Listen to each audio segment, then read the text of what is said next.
Hello guys, good morning.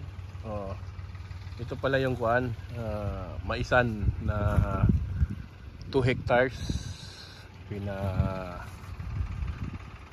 Tira ko na siya ng stable para in preparation sa maisan this coming May. So i-double pass ko to.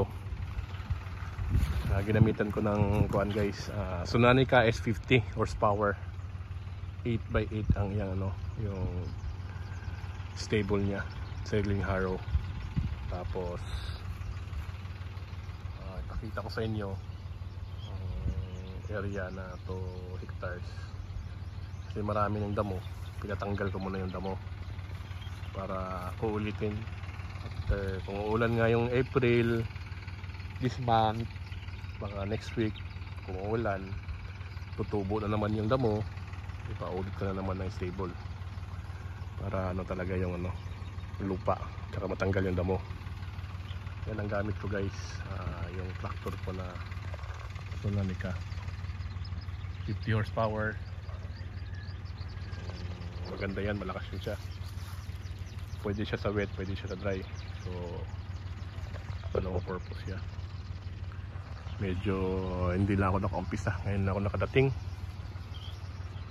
Nagtrabaho na to kanina pang umaga.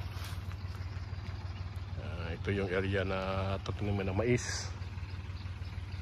Bahala ko yung NK 6410 na VIP.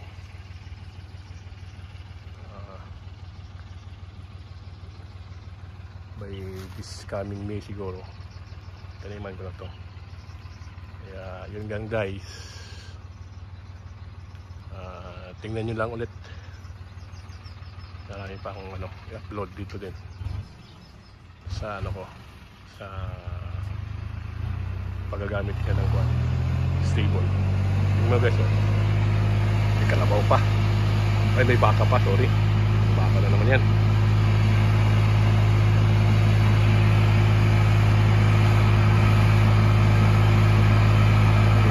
Baon na baon, malambot yung kuwan.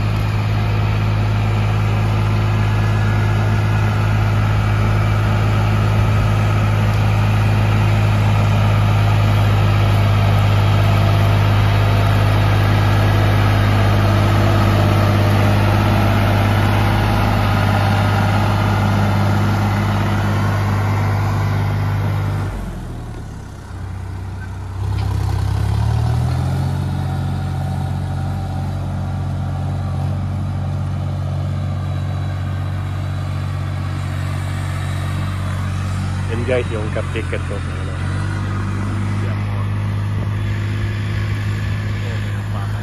Palabaw na naman yan.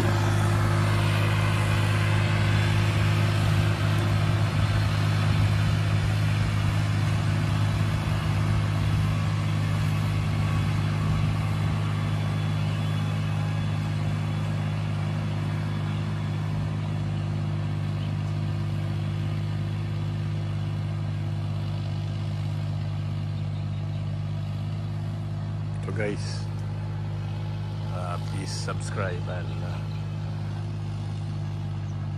follow my YouTube channel. Tingnan nyo to.